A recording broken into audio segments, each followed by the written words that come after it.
Good Monday morning, Tailwaggers. Welcome back to another episode of your Monday morning Tailwag briefing.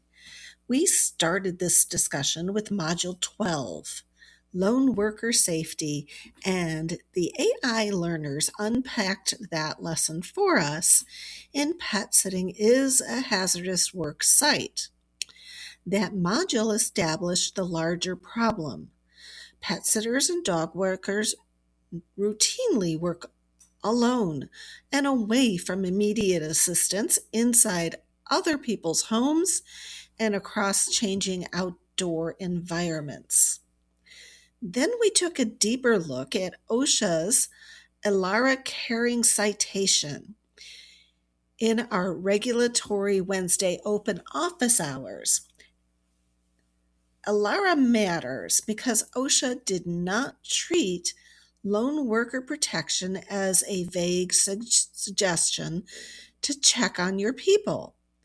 The abatement framework included concrete controls, things like panic buttons, dead man check-ins, and a reliable two-way communication system, what their escalation procedures were, and what their incident reporting looked like. That does not mean every control named in the Elara citation automatically applies to every pet sitting company, but the similarities are there. It means that employers are expected to examine how a lone worker will summon help, how the company will recognize that something has gone wrong, and what happens next. Last week, we narrowed down that discussion to one particularly troubling part of many pet care emergency procedures. The company, quote, welfare check, unquote. And we started examining what is happening when the pet sitter is the safety control.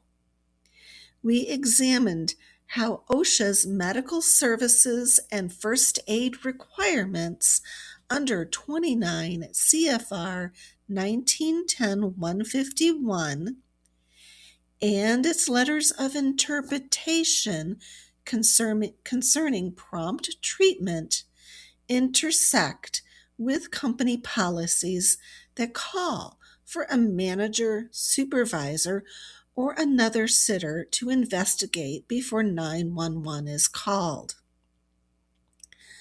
I encouraged you to take that entire procedure to your lawyer.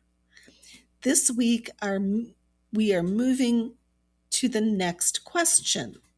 What does your company actually need in order to get help to a lone worker in that, quote, reasonable, unquote, time frame? Yesterday's field note drama introduced a pretty simple test. When something happens to the sitter, does your emergency response plan actually get help to your pet sitter or dog walker? And I suspect at least a few people immediately started wondering, okay, so what app does that? What SOS button? What wearable? And that is where I want to put the brakes on the shopping cart for a minute.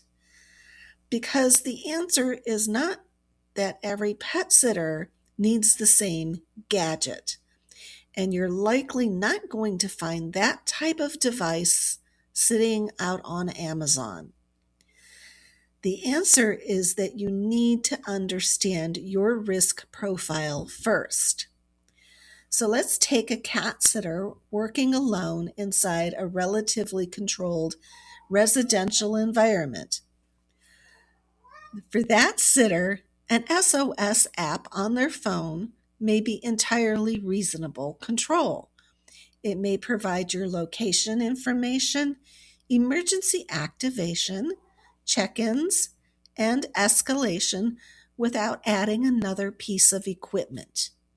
Eventually, that system might even communicate directly with your company's booking software through an API or webhook. A missed visit, a failed check-in, an SOS activation, and now the emergency response system and the operational system can communicate. But take a dog walking company.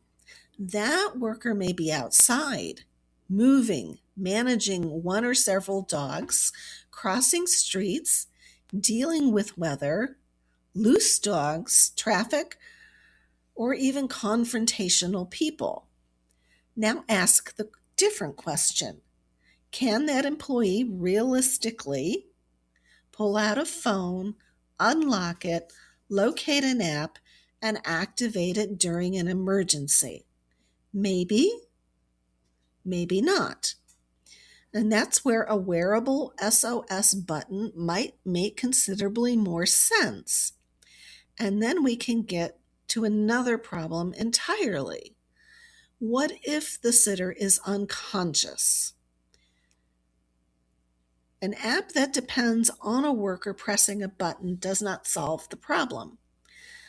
Now you may begin looking at fall detection, inactivity monitoring, missed check-ins, or another automated escalation method. Notice what we're doing here.